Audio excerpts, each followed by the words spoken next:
Imagine biting into your favorite meal, only to realize the government has quietly rolled back safeguards meant to keep it safe. This isn't a dystopian fantasy. It's a growing reality under the Trump administration's approach to food safety, which seems to be taking a dangerous turn. But here's where it gets controversial. Nearly 2 decades ago, historian Rick Perlstein coined the term E. coli conservatism during George W. Bush's second term, highlighting how lax governmental regulations often lead to hazardous consequences. Fast forward to today, and it appears this issue has evolved into something far more alarming. The phrase itself was a stark reminder of the risks involved when public protections are weakened. For instance, back in 2011, The Rachel Maddow Show shed light on this very issue, emphasizing how reduced oversight can lead to outbreaks of foodborne illnesses. Yet, years later, history seems to be repeating itself, but with even higher stakes. And this is the part most people miss. NBC News recently reported that the Foodborne Diseases Active Surveillance Network, FoodNet, a critical federal-state partnership, has drastically scaled back its operations.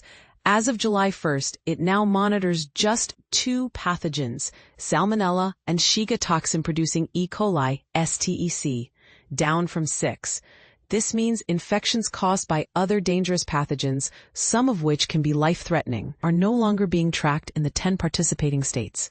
While states could theoretically step in, the lack of federal funding makes this highly unlikely. Experts are sounding the alarm.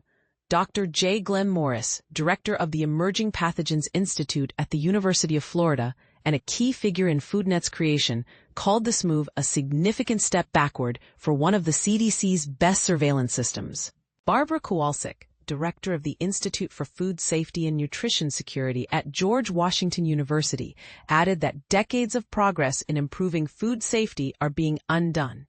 What's even more troubling is the pattern of neglect.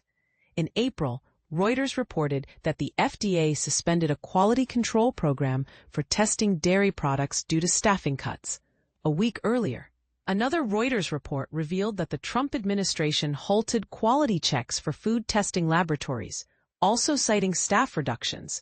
These cuts came on the heels of the New York Times revelation that the administration had slashed funding for scientists who test food and drugs for contaminants. But here's the real kicker. The FDA also delayed, by nearly 3 years, a requirement for food companies to rapidly trace and remove contaminated products from shelves. Meanwhile, freezes on government spending have prevented FDA staff from purchasing food needed for routine tests for deadly bacteria. Add to this the disbanding of 2 federal advisory committees on food safety and the appointment of Donald Trump Jr.'s hunting buddy to lead the FDA's Human Foods Program, and the picture becomes even more concerning. The administration has also slowed or stopped testing grocery items for hazardous bacteria and monitoring shellfish and food packaging for PFAS, chemicals linked to cancer and reproductive harm. Is this a calculated risk or a reckless disregard for public health? That's a question worth debating. The good news? If you don't eat food, this probably doesn't affect you. For the rest of us, though, it's a sobering reminder of the stakes involved. What do you think? Is this a necessary cost-cutting measure or a dangerous gamble with public safety? Let's hear your thoughts in the comments.